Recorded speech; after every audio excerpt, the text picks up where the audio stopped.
Hi friends, welcome to my channel. ಇವತ್ತು ನಾವು ಒಂದು ಪರ್ಸ್ ಮಾಡೋದ್ರ ಬಗ್ಗೆ ತಿಳ್ಕೊಳ್ಳೋಣ. ಇಲ್ಲಿ ನಾನು ಸ್ಪಾಂಜು ಮತ್ತು ಮೇನ್ ಫ್ಯಾಬ್ರಿಕ್ಕು ಹಾಕಿ ಸ್ಟಿಚ್ ಮಾಡಿಟ್ಟಿದ್ದೀನಿ. ನೆಕ್ಸ್ಟು ಹೇಗೆ ಅಂತ ತಿಳ್ಕೊಳ್ಳೋಣ.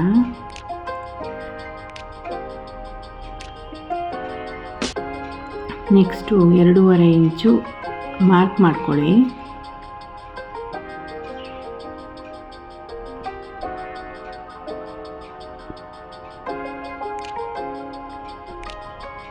ಅದನ್ನು ಕಟ್ ಮಾಡಿ ಸೇಮ್ ಮೆಜರ್ಮೆಂಟ್ದು ಜಿಪ್ ತಗೊಳ್ಳಿ. ಜಿಪ್ ತಗೊಂಡು ಅದನ್ನು ಉಲ್ಟಾ ಇಟ್ಟು ಸ್ಟಿಚ್ ಮಾಡಬೇಕು. ಮೇನ್ ಇಟ್ಟು ಮೇಲ್ಗಡೆ ಸ್ಟಿಚ್ ಮಾಡಿಬಿಡಿ, ಉಲ್ಟಾ ಇಟ್ಟು ಸ್ಟಿಚ್ ಮಾಡಿ. ಉಲ್ಟಾ ಇಟ್ಟು ಸ್ಟಿಚ್ ಮಾಡಿ ಹಾಗೆ ಅದನ್ನು ಒಳಗಡೆ ಫೋಲ್ಡ್ ಮಾಡಿ ಸ್ಟಿಚ್ ಮಾಡಬೇಕು. ಆಗ ನಿಮಗೆ ವೇಸ್ಟೇಜ್ ಯಾವುದು ಕಾಣಲ್ಲ, ಫಿನಿಶಿಂಗ್ ಚೆನ್ನಾಗಿ ಕಾಣುತ್ತೆ. ಒಳಗಡೆ ಇಟ್ಟು ಸ್ಟಿಚ್ ಮಾಡಿ.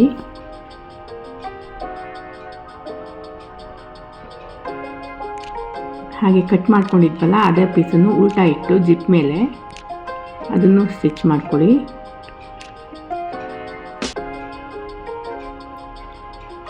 ಅದನ್ನು ಉಲ್ಟಾ ಮಾಡಿ ಸ್ಟಿಚ್ ಮಾಡಿ.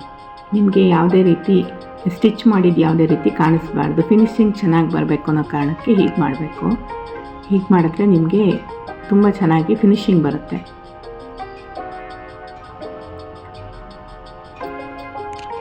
ನೆಕ್ಸ್ಟು ಸೇಮ್ ಮೆಜರ್ಮೆಂಟ್ ಜಿಪ್ ಹಾಕಬೇಕು.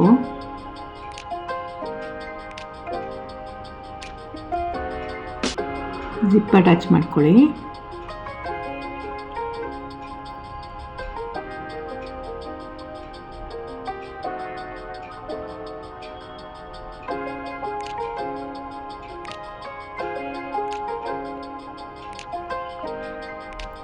ಸೇಮ್ ಮೆಜರ್ಮೆಂಟ್ದು ಒಂದು ತಗೊಂಡು ಅದನ್ನು ಜಿಪ್ ಹಾಕಿರ್ತೀವಲ್ಲ ಅದು ಉಲ್ಟಾ ಇಟ್ಕೊಂಡು ಸ್ಟಿಚ್ ಮಾಡ್ಕೊಳ್ಳಿ. ಆಗ ನಿಮಗೊಂದು ಪೌಚ್ ರೆಡಿ ಆಗುತ್ತೆ. ಫುಲ್ ಸ್ಟಿಚ್ ಮಾಡಿಕೊಂಡು ಎಕ್ಸ್ಟ್ರಾಸ್ ಎಲ್ಲ ಕ್ಲೀನಾಗಿ ಕಟ್ ಮಾಡ್ಕೊಳ್ಳಿ.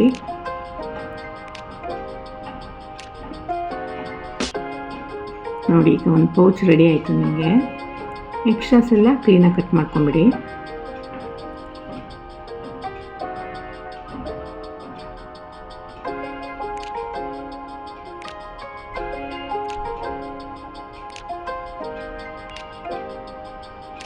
ನೆಕ್ಸ್ಟು ಇನ್ನೊಂದು ಪೀಸ್ ಇದೆಯಲ್ಲ ಅದು ತೊಗೋಬೇಕು. ಇದು ಒಳಗಡೆ ಒಂದು ಪೌಚ್ ಬರುತ್ತಲ್ವ, ನಿಮಗೆ ದುಡ್ಡೆಲ್ಲ ಹಾಕೋಕ್ಕೆ ಒಂದು ಪೌಚ್ ಮಾಡ್ಕೋತೀರಲ್ವ ಒಳಗಡೆ, ಅದಕ್ಕೆ ಬರೀ ತಗೊಂಡು ಅದಕ್ಕೆ 1.5 ಇಂಚು ಮಾರ್ಕ್ ಮಾಡಿಕೊಂಡು 1.5 ಅಥವಾ 2 ಇಂಚು ನಿಮ್ಮ ಇಷ್ಟ, ಎಷ್ಟು ಬೇಕಾದರೂ ಹಾಕ್ಬೋದು. ಮಾರ್ಕ್ ಮಾಡಿಕೊಂಡು ಇದಕ್ಕೆ ಜಿಪ್ ಅಟ್ಯಾಚ್ ಮಾಡಬೇಕೀಗ. ಜಿಪ್ ಮಾಮೂಲಿ ಮೊದಲೇ ಹೇಳ್ದಂಗೆ ಇದನ್ನು ಉಲ್ಟಾ ಇಟ್ಕೊಂಡು ಅಟ್ಯಾಚ್ ಮಾಡಿ. ಇದು ಹಾಗೆ ರ್ಯಾಪ್ ಪ್ಯಾಚಸ್ ಯಾವುದು ಕಾಣಬಾರ್ದು ಅಂತ ಅದನ್ನು ಒಳಗಡೆ ಇಟ್ಟು ಸ್ಟಿಚ್ ಮಾಡಿದ್ರೆ ಫಿನಿಶಿಂಗ್ ಚೆನ್ನಾಗಿ ಬರುತ್ತೆ ನಿಮಗೆ. Same method. ಇನ್ನೊಂದು ಪೀಸ್ ತೊಗೊಂಡು ಅದಕ್ಕೆ ಜಿಪ್ ಅಟ್ಯಾಚ್ ಮಾಡಿ.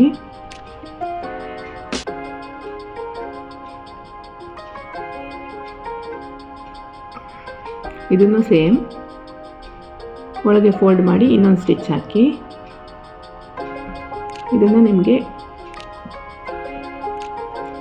ಇನ್ನೊಂದು ಫ್ಯಾಬ್ರಿಕ್ ತೊಗೊಂಡಿರ್ತೀವಲ್ವ, ಇನ್ನೊಂದು ಸ್ಪಂಜ್ ಮತ್ತು ಮೇನ್ ಫ್ಯಾಬ್ರಿಕ್ ಹಾಕಿ ಅಟ್ಯಾಚ್ ಮಾಡಿ ಇಟ್ಟಿರ್ತೀವಲ್ಲ ಅದಕ್ಕೆ ಇಟ್ಟು ಸ್ಟಿಚ್ ಮಾಡಬೇಕು. ಜಿಪ್ ಹಾಕಿ ರನ್ನರ್ ಹಾಕಿ ಹಾಗೆ ಒಳಗಡೆಯಿಂದ ಅಟ್ಯಾಚ್ ಮಾಡಬೇಕಿದು, ಹೊರಗಿಂದ ಅಲ್ಲ, ಒಳಗಡೆಯಿಂದ ಅಟ್ಯಾಚ್ ಮಾಡಿ. ಜಿಪ್ ಮೇಲ್ಭಾಗ ಬರಬೇಕು, ಆ ಥರ ಅಟ್ಯಾಚ್ ಮಾಡ್ಕೊಳ್ಳಿ.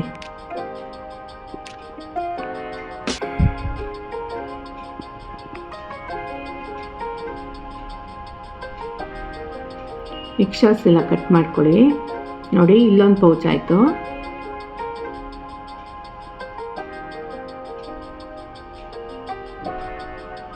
ಎಲ್ಲ ಕ್ಲೀನಾಗಿ ಕಟ್ ಮಾಡಿಕೊಂಡು 2 ಆಯ್ತು. ಈಗ 2 ರೆಡಿಯಾಗಿದೆ.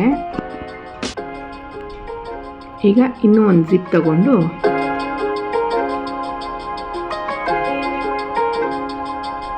ಅದನ್ನು ಹಾಗೆ ಉಲ್ಟಾ ಇಟ್ಟು ಸ್ಟಿಚ್ ಮಾಡಬೇಕು.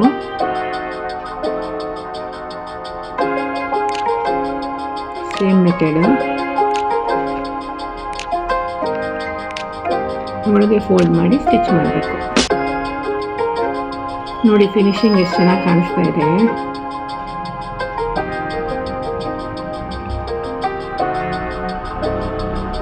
ಹಾಗೆ ಇನ್ನೊಂದು ಪೀಸ್ ತಗೊಂಡು ಅದನ್ನು ಹಾಗೆ ಉಲ್ಟಾ ಇಟ್ಟು ಸ್ಟಿಚ್ ಮಾಡಿ ಮತ್ತೆ ಒಳಗಡೆ ಫೋಲ್ಡ್ ಮಾಡಿ ಸ್ಟಿಚ್ ಮಾಡಬೇಕು.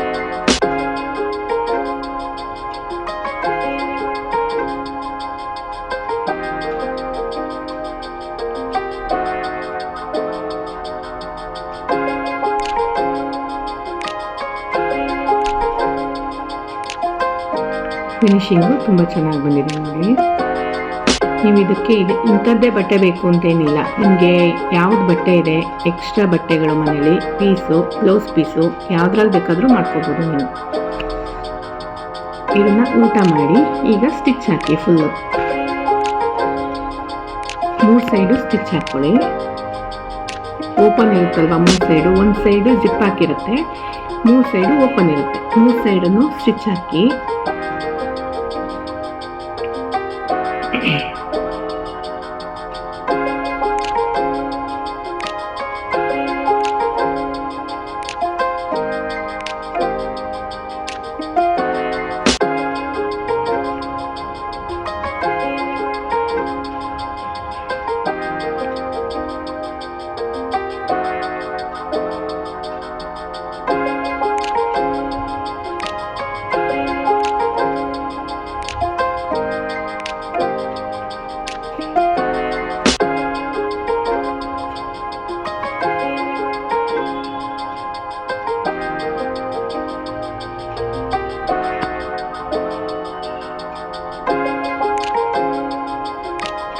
ಕೆಳಗೆ ಮುಕ್ಕಾಲು ಇಂಚಿಗೆ ಸ್ಕ್ವೇರ್ ಶೇಪಲ್ಲಿ ಮಾರ್ಕ್ ಮಾಡ್ಕೊಳ್ಳಿ. ಮೇಲ್ಗಡೆ ಅರ್ಧ ಇಂಚಿಗೆ ಒಂದು ಮಾರ್ಕ್ ಮಾಡ್ಕೊಳ್ಳಿ. ಮುಕ್ಕಾಲು ಇಂಚು ಕೆಳಗೆ, ಜಿಪ್ ಇರೋ ಕಡೆ ಅರ್ಧ ಇಂಚು. ಅದನ್ನು ಕರೆಕ್ಟಾಗಿ ಕಟ್ ಮಾಡ್ಕೊಳ್ಳಿ. ಕಟ್ ಮಾಡಬೇಕಾದ್ರೆ ಹುಷಾರು, ಜಾಸ್ತಿ ಕಟ್ ಮಾಡ್ಕೋಬೇಡಿ.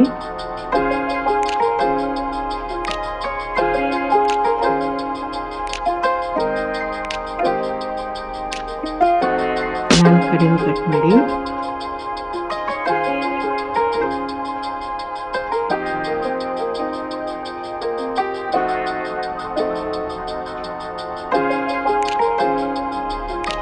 ನಾಲ್ಕು ಕಡೆನೂ ಕಟ್ ಮಾಡಿಕೊಂಡು ಈಗ ನಾನು ಒಂದು ಪೀಸ್ ತಗೊಂಡು ನಿಮಗೆ ಎಡ್ಜಸ್ ಎಲ್ಲ ಇದೆಯಲ್ಲ ಅದೆಲ್ಲ ಫಿನಿಶಿಂಗ್ ಚೆನ್ನಾಗಿ ಬರಬೇಕು. ಅದಕ್ಕೆ ನೀವು ಅದನ್ನ ಪೈಪಿಂಗ್ ಕೊಡಬೇಕು. ಅದಕ್ಕೆ ಒಂದು ಪೀಸ್ ತಗೊಂಡು ಅದನ್ನು ಒಂದ್ಸರಿ ಸ್ಟಿಚ್ ಮಾಡಿ, ನೆಕ್ಸ್ಟು ಫೋಲ್ಡ್ ಮಾಡಿ ಇನ್ನೊಂದು ಸರಿ ಸ್ಟಿಚ್ ಮಾಡಿ. ಫಿನಿಶಿಂಗು ತುಂಬ ಚೆನ್ನಾಗಿ ಬರುತ್ತೆ ಅಂತ ನೋಡಿ. ಎಷ್ಟು ಚೆನ್ನಾಗಿ ಕಾಣಿಸ್ತಾ ಇದೆ. ಹಾಗೆ ಇನ್ನೆರಡು ಕಡೆ ಮಾಡ್ಕೊಳ್ಳಿ. ಓಕೆ, ನೋಡಿ ಎಷ್ಟು ಚೆನ್ನಾಗಿ ಕಾಣಿಸ್ತಾ ಇದೆ ಅಂತ. ಈಗ ಯಾವುದೇ ರೀತಿ ರಾಫ್ ಎಡ್ಜಸ್ಸು ಕಾಣಿಸ್ತಾ ಇಲ್ಲ.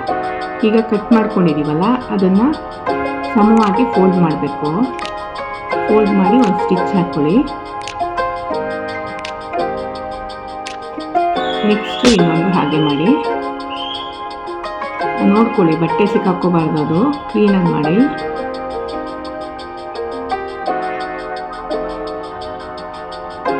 ಫೋಲ್ಡ್ ಮಾಡಿ ಒಂದು ಸ್ಟಿಚ್ ಹಾಕಿ.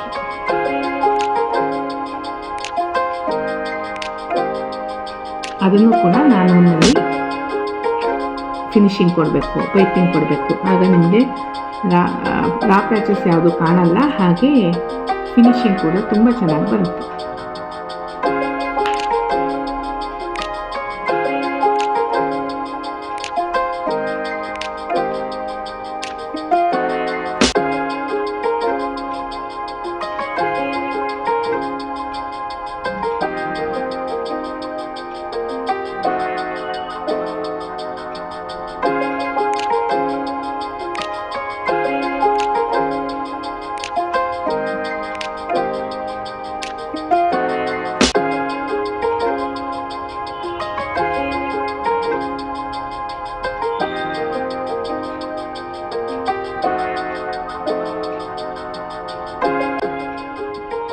ನೆಕ್ಸ್ಟ್ ಒಂದು ಉದ್ದದ ಹ್ಯಾಂಡ್ ಹಾಕಬೇಕು ಅದಕ್ಕೆ ನೀವು ಬಟ್ಟೆಲಿ ಬೇಕಾದರೂ ಫೋಲ್ಡ್ ಮಾಡಿ ಮಾಡ್ಕೊಬಹುದು, ಅಥವಾ ಈ ಥರ ರೆಡಿ ಸಿಗುತ್ತೆ ಅದನ್ನು ಬೇಕಾದರೂ ತೊಗೋಬೋದು.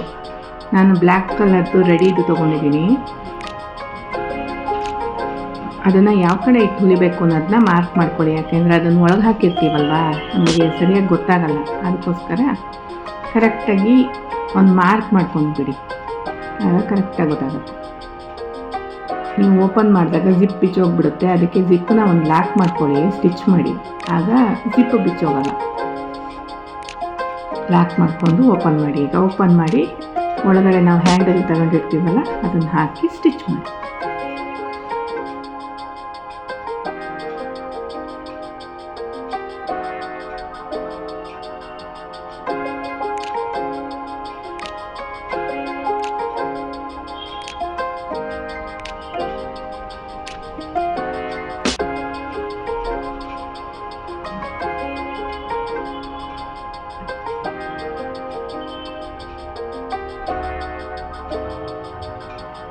ಎರಡು ಕಡೆನೂ ಹ್ಯಾಂಡಲ್ ಸ್ಟಿಚ್ ಮಾಡಿದ್ಮೇಲೆ ಅದಕ್ಕೂ ನೀವು ಹಾಗೆ ನಾನು ತೊಗೊಂಡು ನಾವು ಸ್ಟಿಚ್ ಮಾಡಿದ ಜಾಗ ಇರುತ್ತಲ್ವ ಅದನ್ನ ಪೈಪಿಂಗ್ ಕೊಟ್ಟು ಫಿನಿಶಿಂಗ್ ಕೊಟ್ಟರೆ ಫಿನಿಶಿಂಗ್ ಚೆನ್ನಾಗಿ ಬರುತ್ತೆ.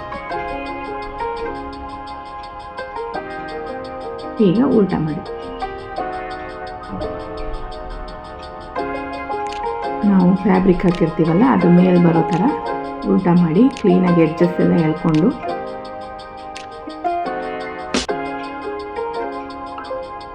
ಕ್ಲೀನಾಗಿ ಎಡ್ಜಸ್ ಎಲ್ಲ ಎಳ್ಕೊಳ್ಳಿ. ಕ್ಲೀನಾಗಿ ಅದಕ್ಕೊಂದು ಫಿನಿಶಿಂಗ್ ಕೊಡಿ. ನೋಡಿ ಎಷ್ಟು ಸುಲಭವಾಗಿ ಒಂದು ಮೊಬೈಲ್ ಪರ್ಸು ರೆಡಿ ಆಯಿತು ಅಂತ. ನೀವು ಮನೆಯಲ್ಲೇ ಬೇಕಾದರೂ ಇದನ್ನು ಮಾಡ್ಕೋಬೋದು. ಯಾವುದೇ ರೀತಿ ಬ್ಲೌಸ್ ಪೀಸು ಬಟ್ಟೆಗಳಿರುತ್ತಲ್ಲ, ವೇಸ್ಟ್ ಬಟ್ಟೆಗಳು, ಅದರಲ್ಲಿ ಮಾಡ್ಕೋಬೋದು. ವಾಕ್ ಹೋಗೋಕ್ಕೆ, ಆಚೆ ಹೋದಾಗ ಮೊಬೈಲ್ ಇಟ್ಕೊಳ್ಳೋಕ್ಕೆ ಎಲ್ಲ ಈ ಪರ್ಸು ತುಂಬ ಯೂಸ್ ಆಗುತ್ತೆ. ಬೇಗ ಮಾಡ್ಕೋಬೋದು, ಬೇಗ ಸ್ಟಿಚ್ ಮಾಡ್ಕೋಬೋದು ಇದನ್ನು. Thank you.